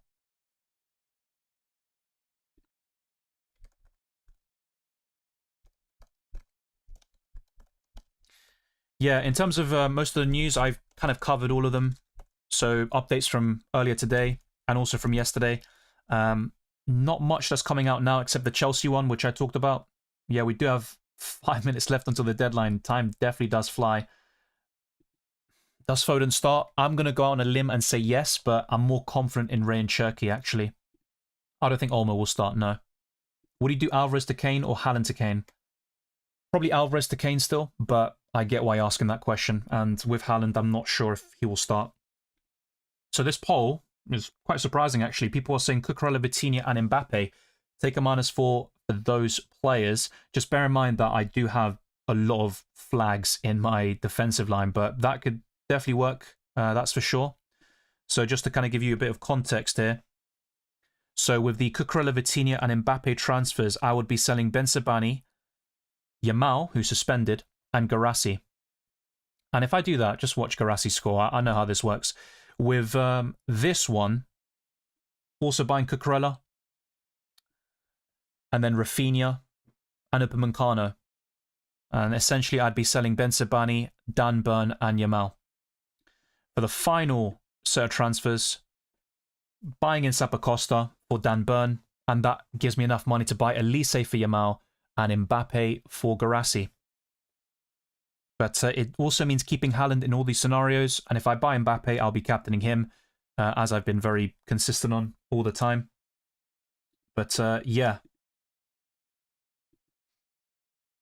that's pretty much what it comes down to. FPL Nap says, sell Haaland.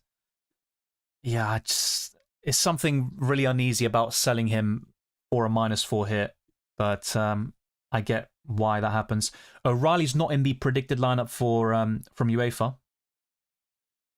Yeah, maybe Cucurella's a bit risky. I mean, this is the thing, right? Matchday 7 and 8 tends to be such a a weird time. The alternative for me, and someone I know is going to start or almost have that sort of certainty, would be Upamecano. So I could do something like this, Upamecano in.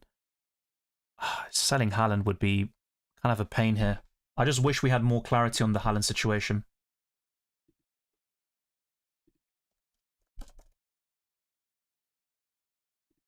So let's see. I'm going to check a lineup by Man City Evening News. Yeah, they don't have Haaland in there. I think this could actually backfire massively. But what I might end up doing here is keep Guirassy, do Haaland to Mbappe, and then I can do this, Rafinha, and buy Upamecano. I think this is what I'm going to end up doing. Yeah. I do like Elise as well, though, and Vitinha. They're all solid choices. Yeah, one of Elise or Rafinha would be the one. But yeah, I think with Haaland, that just is a very massive curveball. O'Reilly's in the predicted 11. Maybe they've updated it, to be fair. Yeah, 2 minutes left. It's tense. Yeah. Yeah, look, it's just... Even the stream started a bit later than I wanted, and yeah, a lot to get through, a lot of decisions to make. I'm going to get locked in now, though. I'm going to go out on a limb here. I know this is probably going to backfire massively. If Haaland starts, I'm definitely going to regret it. So, yeah, I'm going to go for something a little bit different here. Does Rafinha definitely start? I think he will. Honestly, I think he will start. So I've got Gusto and Dan Burn here. We've only got seconds left, so yeah, it's best to lock this in. But I'm going to go for my gut feeling. And yeah, I think that is the way to go. So Haaland, Yamal and Benzabani out for Mbappe, Rafinha, Upamecano. I'm going to just back myself here.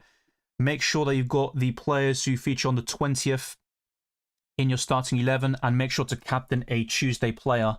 So in this case, I've captained Kylian Mbappe, and yeah, I'm quite happy with how this is looking, even though I've got 2 flags still, which is ridiculous after taking a -4 hit.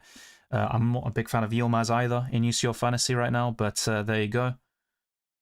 Yeah, I do have quite a lot of Wednesday players, actually, but it is what it is. That's all done, locked in, and literally we are all finished now when it comes to UCL Fantasy and the deadline. 3:30 PM in the UK again. And yeah, hopefully Gusto and Dan Burn somehow start. I don't think that'll be the case for what it's worth. But yeah, interesting times ahead, that's for sure. Thanks to those that voted, that also liked, subscribed, that put comments in. It's massively appreciated. Also to the moderators for, yeah, getting things sorted. Yeah, hopefully Sudip, but you just never know. Pep Guardiola is also very difficult to predict when it comes to this sort of thing. He did start him against Exeter City in the FA Cup. What can I do instead of Cherki? Well, I talked about Yildiz and Fermin Lopez as well at a similar price point. And even some of the high-scoring players in the midfield this season, they don't cost that much. In fact, they all cost less than 8 million, whether it's Martinelli, Szoboszlai, Gordon, Vitinha. So they're all definitely worth it. I think Vitinha would be the standout there. My final moves are Lewis Skelly and El Kabi to Rashford and Ubil. Yeah, I think those are good moves. And yeah, just you have to hope that Rashford does start there. I did make a big risk there buying Rafinha, but I believe he will start. But yeah, thanks to everyone. Obviously a bit of a craziness there.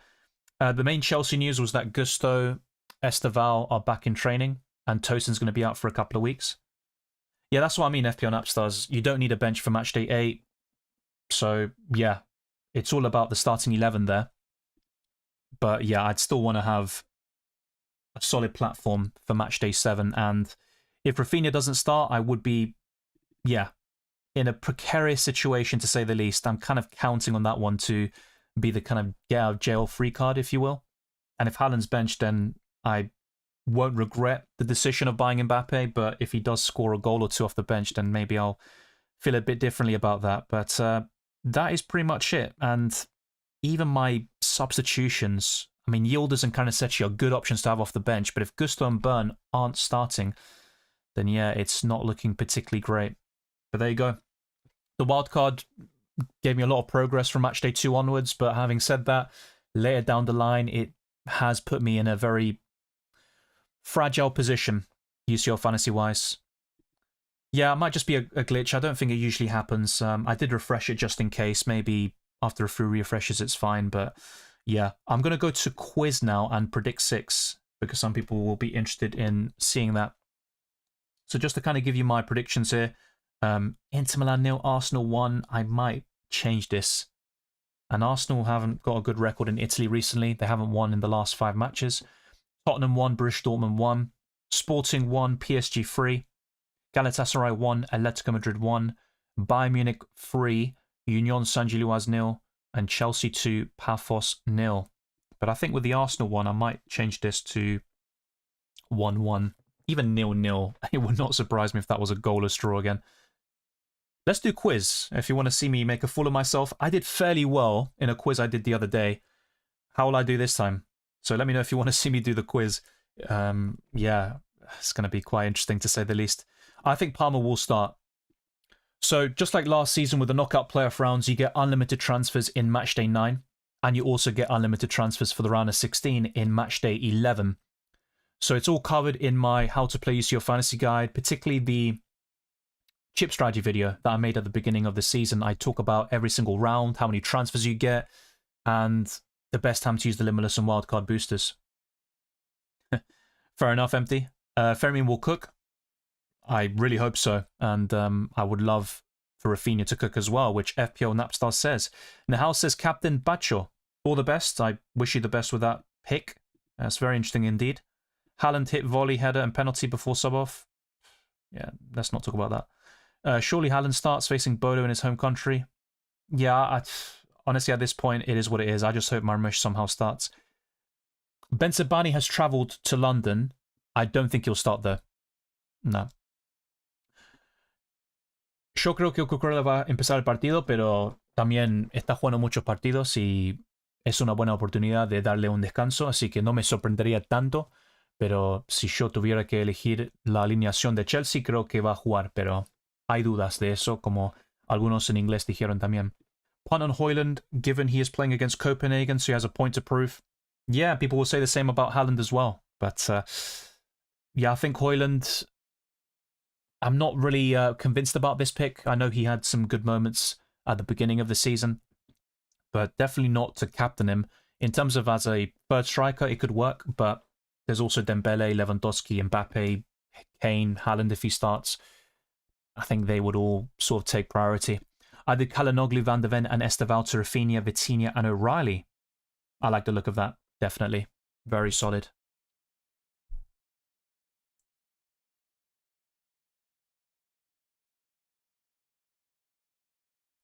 What about Van Dijk? Still a good option, but I don't think Liverpool keep a clean sheet against Marseille. The reason why I talked about Kanate in my wildcard video, and obviously I addressed that because it looks like he's not going to play now due to personal reasons, but it's really for that matchday 8 fixture against Karabag, but even they've been quite promising this season from an offensive perspective. But yeah, I think there are better options than Van Dijk. So yeah, let's see what else people have said since we have locked in. Yeah, my captain is Mbappe, as you probably saw. Empty says coin toss. Yeah, I was thinking about that. The coin is not too far away from me. Took a punt on McTominay captaincy. If it goes south, I've always got Kane tomorrow. Yeah, and that's also a sort of possible reason to say, oh, it's probably best to keep Haaland and not take the hit for Mbappe. But yeah, I've just sort of gone all in on that, backing Haaland to possibly be benched. It's a very risky move, and yeah, also I am quite confident Mbappe will start. If it's the opposite, then yeah, I'm in the absolute mud, but it is what it is. Nuno Mendes, still one of the best defenders to buy. I just don't think against Sporting and Newcastle, the clean sheet odds will be that high. Senesi to Chelsea, here we go. I saw those rumours recently. Very interesting indeed. Thanks, John. And definitely locked in Arnab, eventually. Gabriel disappeared. Hopefully not in the game, though. I don't think he'll start in match day 8 next week, but we'll talk about that very soon. Empty says it's on. Yeah, as I just mentioned, Cylindra, I think Cucurella will start. I said that in Spanish. Thank you, Oogie Boogie. I appreciate all your messages, and hopefully you set your team up very well.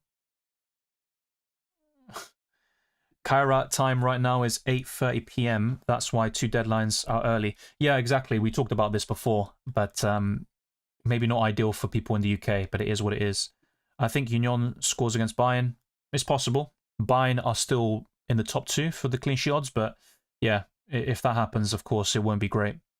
I missed the last 2 deadlines. Still, my team somehow got me to 13k. Used my free transfers and -4. Burn, Dumfries, Adeyemi, Yamal out for Mendes, Gordon, Koundé, Rafinha. I like the look of that. And maybe by the time we get to matchday 8, I'll maybe reconsider and think, oh, it would have been better to keep Haaland and just focus on my flag players. And I think it makes sense to do what you did. I may regret going Lewis Skelly to Bubil, but it did free funds to go Rashford. Every cloud has a silver lining, and I think in your case, Lewis Skelly had to go. Happy birthday, Nuclear Atoms, and good luck with your final exams. That's pretty nifty timing, if you could say that. Hopefully some good luck comes around tomorrow. Hopefully that is the case. Marmouche was in the starting 11 in training yesterday. Hopefully that means something, and Haaland's benched, and that he doesn't do anything as a substitute either. But yeah, only time will tell at this point, and we've made our decisions, but it's all down to the matches now. 1.3k rank, feel like a green arrow is coming. Need O'Reilly to start, to be honest. It was a hard deadline with 4 doubts. Yes, and even with that many problems, you can still find a way to get a green arrow. It's good that you're still confident, but yeah, with O'Reilly, I'm a bit 50-50 on that one in terms of him starting or not, but I have him in FPL. He's been a pretty poor pick since buying him in, but yeah, with Man City, you always get a rotation. With Senegalese and Moroccan players, no, that will be more for matchday 8, not matchday 7. I got Vermaelen, Højlund, and Mbappe. That is a differential front line, with the first 2 anyway, but yeah, I'm looking pretty good. Thank you, FPL Napstars. As he says, hit the like button. I'm going to have a quick go at FPL quiz. I did well the other day, but now I'm going to probably make a fool of myself by doing this now. So yeah, we got a little countdown as well. I got to just fully lock in. Who's the current manager of Chelsea? Well, I know this. It's Liam Rosenau. Okay, not bad. Which team has conceded just 1 goal heading into matchday 7? I wonder who. The mighty Arsenal. Yeah. Who is the current manager of Karabag? Okay, this is not looking good, bruv. I know it's not Flick. It's not Marcelino. I think it's Gorbanov. Okay. Yeah, not bad. Who has clocked the fastest top speed in the Champions League this season? It's not going to be Parejo. Surely not. Either Aubameyang. I'm going to say Openda. You bummerclaw. I don't know who that was. Who is Leverkusen's top scorer in the Champions League heading into matchday 7? Top scorer? I think it's Alex Garcia. No? Okay, that was stupid. Which of these players has recovered the most... Yeah, pause. Heading into matchday 7. I think it's... Oh dear, I'm in a bit of a bother here. Yeah, Paredes.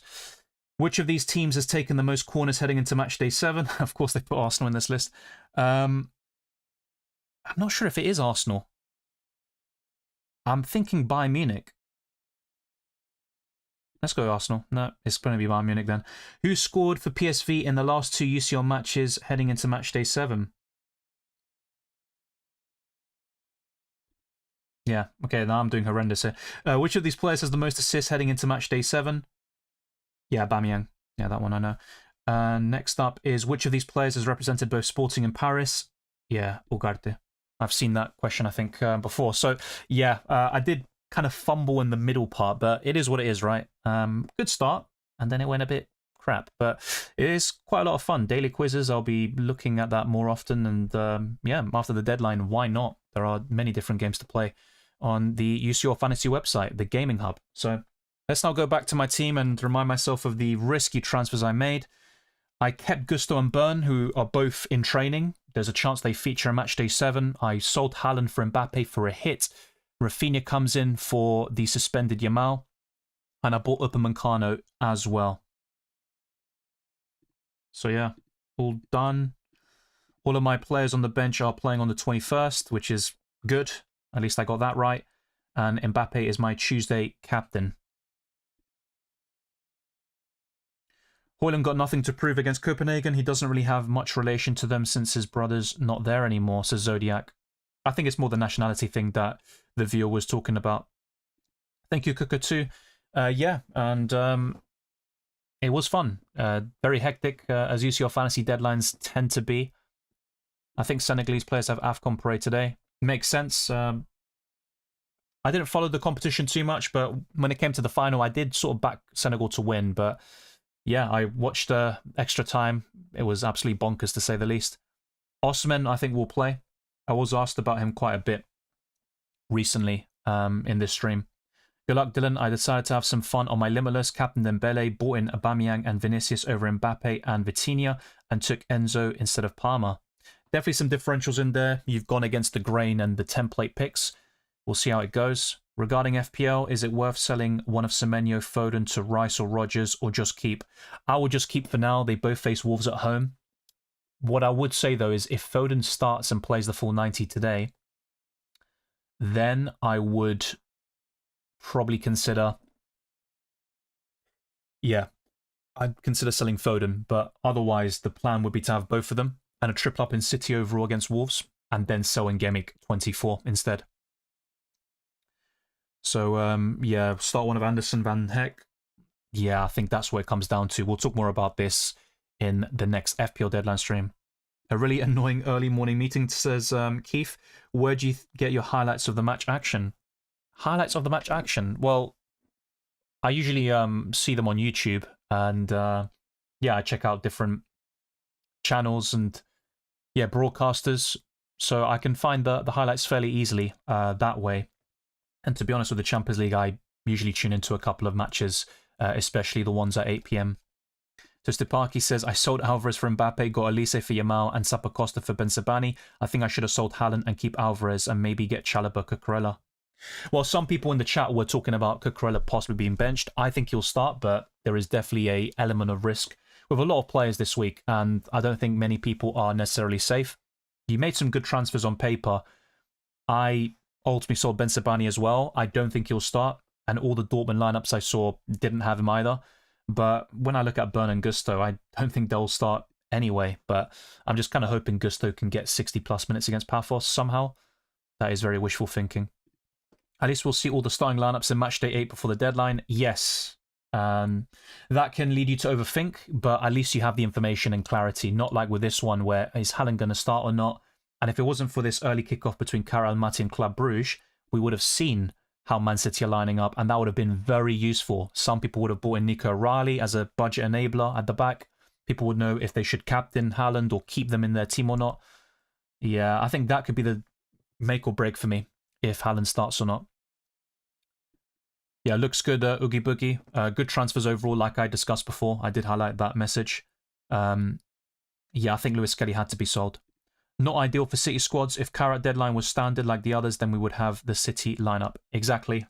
But it is what it is, right? We've got to work with what we have. And unfortunately, it's another 3:30 PM deadline, but thankfully that won't be the case next time round. Will Vinicius start? I would say so, yeah. Yeah, I echo Tustapaki's kind message. Happy birthday to Atoms. Jorgensen likely to be the starting goalkeeper against Paphos. I was considering putting Sanchez in like the Limitless team, but in the end I put Cucurella instead. Yeah, I mean, that's a possibility. But Sanchez did very well for me in FPL. 11 points. Just a shame the rest couldn't do that. Yeah, good luck as well for your Napstars. As he says, good luck to everyone. Have a great game week. Kusanov has done well for me for ball recoveries. Yeah, he has done. I was considering him for that answering quiz, but I did get that answer right at least. Empty says, Forbes, my goat, just saved us.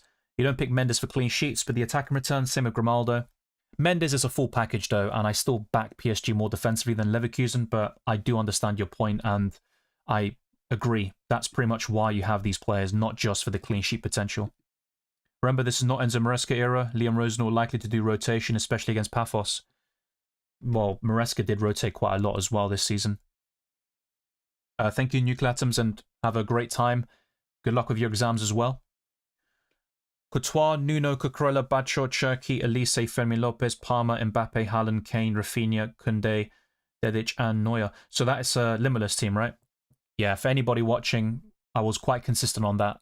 The Limitless for Matchday 7 is very well used. Dembele or Mbappe, both great options. Mbappe is still the preference. 100 people travelled from Almaty to Astana, of course. Not simple given it's in the middle of a mountain range. Yeah, I appreciate that. I wasn't fully aware of the situation. Yeah, I appreciate as well putting the sort of suggestions for FPL quiz, but yeah, I just saw the screen. There's a timer, so I can't even check the chat and stuff. And yeah, it's good to see me make a fool of myself, I guess. Good luck as well, Wei-Seng. Good to see you. Yeah, Till. Yeah, that was the right answer. I put Perisic in there, but that was wrong, clearly. I made Livramento and Calafiori to Koundé and O'Reilly.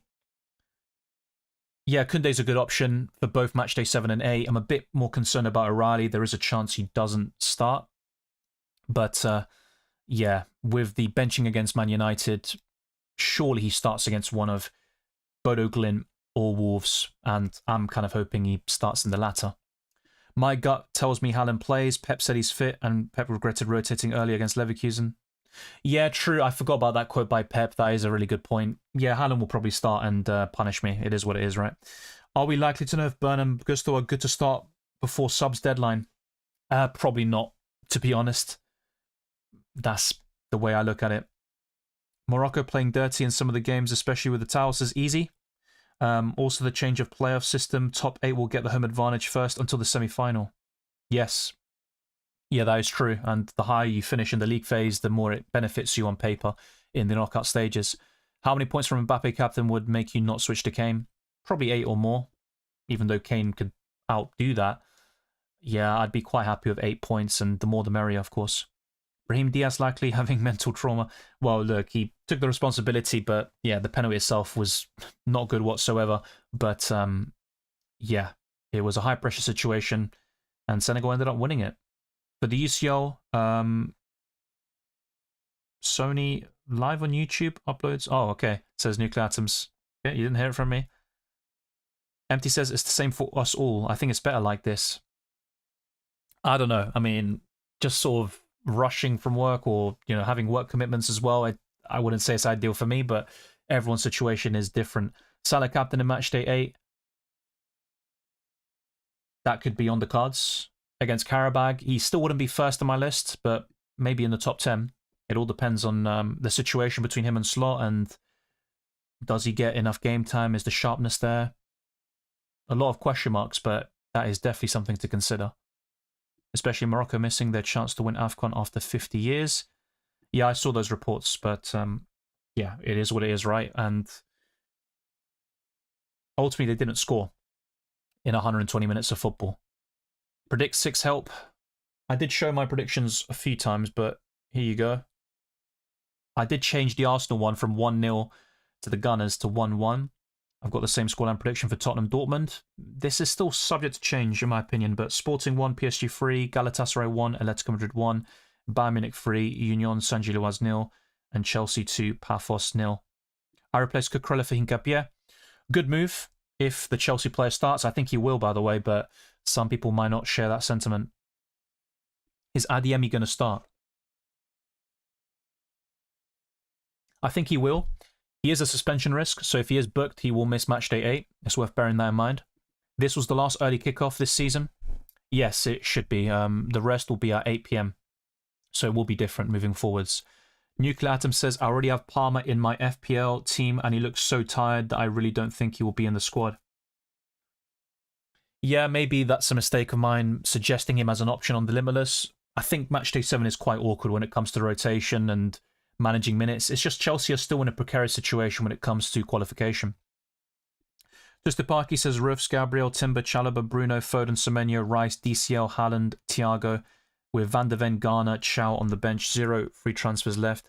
In Boomer maybe for Foden, in Die for Garner, or getting a Munoz or Tarkovsky. Thoughts?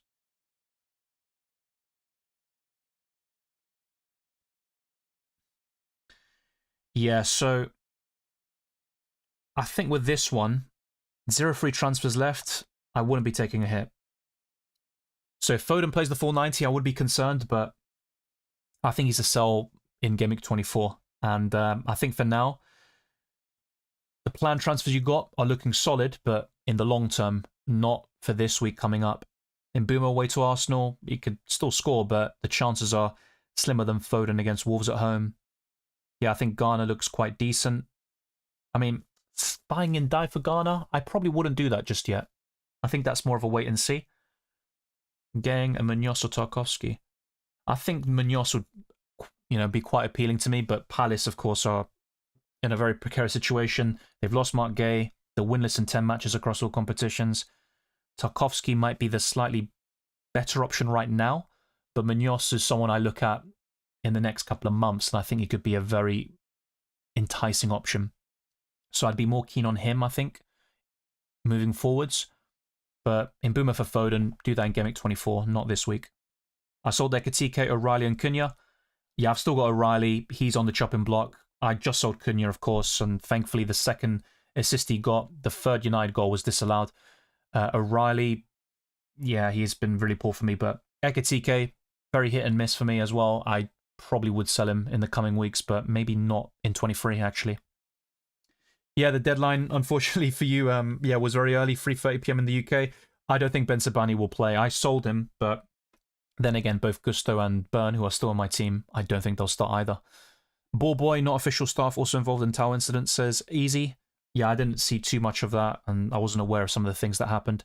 Empty says, like, otherwise we have too much information for a gambling man.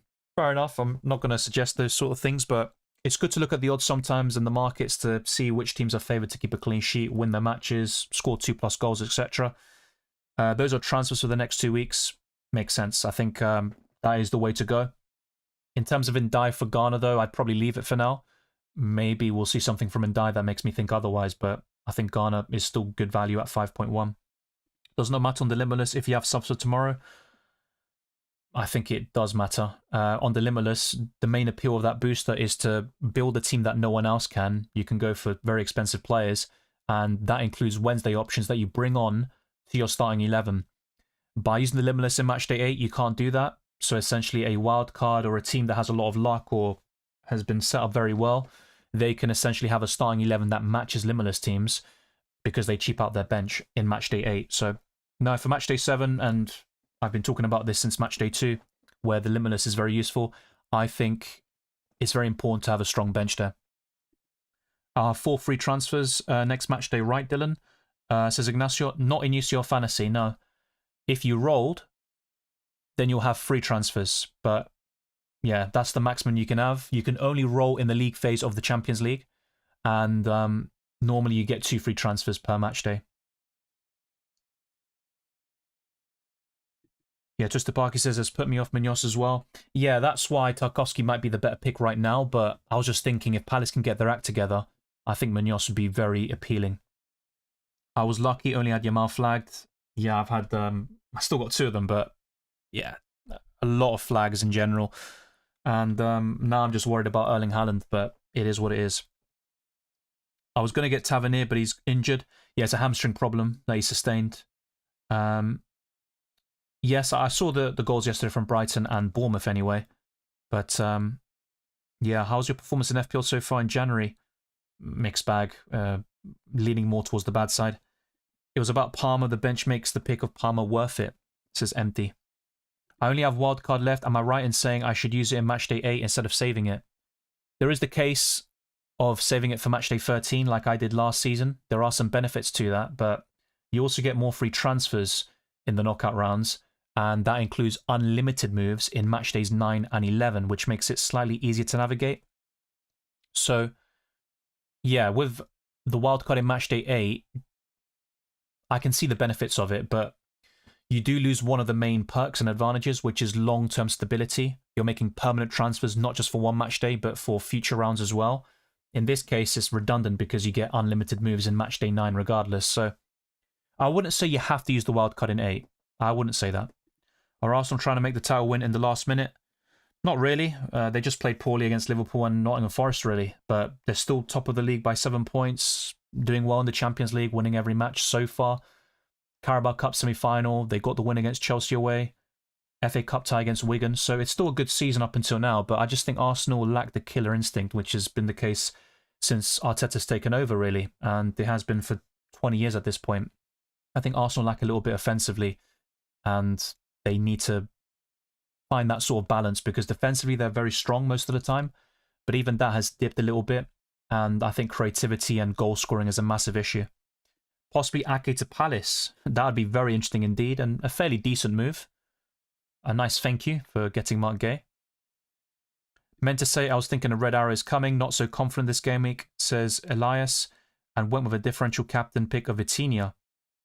Yeah, he's template overall, but as a captaincy, I think he is a massive differential there. Yeah, well, hopefully we both get green arrows and we can sort of avoid this tricky period. But yeah, it's going to be a tough one, that's for sure. Karanmati Club Bridge is still 0-0. I think they were going to give it, but Penn was harsh, but he was already going down. Very contentious to say the least. Yeah. I changed Palmer to Cherky last minute on Limitless. I backed Cherky to start, and you're going to find out at around 4:30 p.m. in the UK. So, yeah. The lineups usually come out 1 hour 15, maybe 1 hour 30 before kickoff. So you'll see very soon if Cherky does get the nod. The goal was epic also because it wiped out my rival's Petrovic clean sheet. Yes, and it was right towards the end of the game, and also it gained your team a point. I would do an 8 and then use it as a free hit, but only think about Matchday 8. We get unlimited transfers after. Yeah, that's exactly what we were talking about earlier. I think that is a good suggestion. It's just you don't need to do it. I think there is certainly a case for saving the wildcard for Matchday 13. Advantage for the last matchday, all lineups will be early before deadline. Disadvantage, a lot of lineups to read. Yes. I mean, technically I do that in most of my streams now, going through predicted lineups, but this time I'll just go through the actual lineups and highlight the injuries, suspensions, and stuff like that to look out for. Punt on Joao Pedro. I am avoiding Enzo, etc., because my rival probably getting them. Well, he did score in the last game week, of course, in that 2-0 win against Brentford. I still wouldn't back him over Igor Thiago long term, but yeah, I think it's worth a punt per se. He's not a massive differential, but in your mini league, in the context of that, it will be very useful. So I would consider it. I wouldn't completely write it off. Well, I have worn Arsenal jerseys before, but I try to, keep it professional and not show bias too often. Yeah, a lot of people have missed the deadline, I think. I try to remind people as much as possible, but yeah, it's a very early deadline once again. But thankfully, moving forwards, it's going to be much later. And Matchday 8 on Wednesday, the 28th of January, everyone plays at the same time. And for the knockouts, it's always going to be a later deadline. I remember that goal, the Jekanabash goal. I think the bicycle kick, right? Yeah. Which one was better? I'd have to watch both of them again, but I'd lean towards Jekanabash. In deadline, if Arsenal win it before all game week is over, says Easy. Yeah, we'll see about that. It's still early in the season. I'm just pointing out that Arsenal have had a good start, but there are still frustrations there because I think they could have built a real gap over City that is more than 7 points and essentially not lock in the title already, but be in a very commanding position. Should I leave Palmer on my bench on a Limitless if most players get points? Depends how many points we're talking about, but if it's 4 points or less, I'd probably take a punt on Palmer, and if possible, try to keep an eye out for Chelsea lineups or news and see if, well, first and foremost, you back him to start, which is the most important. I could get Pedro over DCL possibly. That's something to do, yeah, more so in the future. I still think Calvert-Lewin has value to offer, but that purple patch that you had recently, yeah, I don't expect him to do that again, but football's a funny game. I back Yildiz to start. It would be a pain if he didn't. I need all the players I can get. My rival missed the Champions League deadline. Some rivals, we are very close. I think it will be quite common this week for people to miss the deadline. It's also the first one of the calendar year, but yeah, hopefully people can re-engage and keep on coming back because there are still some differentials to have in the remainder of the league phase, then going into the knockout playoff rounds and the knockout stages. But yeah, there will definitely be a surge in excitement, especially in match day 11, I'd say, for the first leg of the round of 16. Yeah, Jekanabash was versus Chelsea and better connection. You just hate Chelsea, don't you? If Arsenal title challenge will be in the last game week, will you do a watch along? I can't really guarantee. I might be working by that point and whatever it is. But yeah, in terms of a watch along, if I'm able to do it, I'd possibly be open to it, but I'm not sure if it's a good idea. I don't want to get in trouble. Just the Parky, naming some more examples. You were there live. Interesting. I need to think about the best goal I've seen live, but a few stand out. Maybe not for the quality of the goal, but just the moment and the importance. I'm worried that jacket guy is joining us. Yeah, I've heard these rumours and talked to Chelsea fans. They're all absolutely livid with Clear Lake. Well, yeah, definitely. I mean, I can lose myself supporting my national team and also Arsenal, Rosario Central too. So, yeah, it's about, yeah, let's keep things civil. That's the thing. Pedro is a purple patch player, just scored in those fixtures. I think so too. And I think it's difficult to trust him to be consistent. Even last season, a lot of his goals came from penalties, and he was so frustrating in FPL. I think Thomas Frank could be sacked. And by the way, Club Brugge have just scored. It's 1-0 to them. But yeah, Thomas Frank has an awful home record. I think an 18% win ratio. Only one win over the last 136 days. Golasso says empty. Lager says enjoy the UCL. Likewise, mate. Hoping for Bodo to win. Same, but yeah, let's see if they can get it done. Are you a Bodo Glimt fan? Maybe you are. Do you think Senesi is good enough to feature in Argentina? Probably not. I think Lisandro and Romero will be the first choice centre-back partnership once Otamendi fully retires. But Senesi would be like a backup option, and yeah, it wasn't so long ago. I think, in 2022? For the Finalissima final, where he could have played for Italy or Argentina, and that's where he locked in his national team future and played for Argentina. Best goal I saw live was Giggs FA Cup against the Gunners. Ah, dear. Yeah, that's not good. I mean, great goal, but not for me personally. Aston Villa expressing interest for Mateta and Palace for Guesson. Mateta is also linked to Juventus, so watch this space. There are a lot of rumours flying around. I want for Karat to score. Oh, well, there's still time. But yeah, not looking good right now. Thomas Frank, Arsenal fan. Yeah, he's always quite complimentary about Arsenal. People noticed that when he was at Brentford, and even at Tottenham, he hasn't really stopped too much. I am from Norway, but I do not live up in the north. Yeah, that's what I mean. That's why I asked you, but I wasn't aware about which team you support in general from Norway, so let me know. But yeah, it's good that you're backing your compatriots. People don't do that in England all the time. Is Palmer going to make the World Cup? Not looking good for him. Well, there are many players that are at risk, even Eze, and I saw one report indicating that Palmer could take Eze's spot instead. So I think it's still up in the air, but it's not guaranteed at all. Xavi should manage Spurs. Maybe he'll do... Nah, come on. Xavi's a good coach. Don't get burned. No, look. I could see him going to the Premier League one day. I know some Man United fans, and they wanted Xavi actually as their manager fairly recently. But yeah, I think with Spurs, I don't think Xavi will go there. But never say never. Oliver Glasner could also be at risk of being sacked soon, especially post-press conference. Yeah, even more news and reports that came out, and that is a real possibility now. Also 10 games without a win across all comps. Thoughts on Maximo Perrone? I really like him. He's got moments, I think he's got potential, but yeah, I don't know. A lot of Argentinian players in general, like they have a lot of, they show promise, but yeah, there's just something missing in terms of reaching the next level. Ruben Amorim to Spurs? No, surely not. Maybe you two are onto something. One of Xavi or Ruben Amorim go to Spurs, but I just don't think that'll happen. Palmer should really have OP, probably out for 3 months though. He wants to wait till after the World Cup. Yeah, I think the operation would be fair. And because of these consistent recurring groin injuries, it's better to get a stop to it and just fix the problems and then be able to fully recover. So yeah, Palmer's season has been massively impacted by that, even in the previous calendar year. Odd is the team I grew up in, but I do not follow Norwegian football much in the last 10 years. That's fair enough. And I try to keep track of Argentinian football, and there are so many changes to the league and the way things operate there. So yeah, that can be quite fun in of itself. Just give Ange's job back. Well, he won them a trophy, but yeah, their league performances were shambolic, especially last season. I sympathise with Glasner, but he said he was going to leave anyway. Some of these transfers, though, before his decision.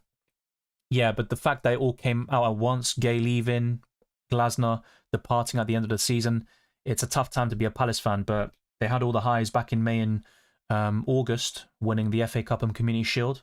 And yeah, Glasner's still one of their best ever managers, if not the very best.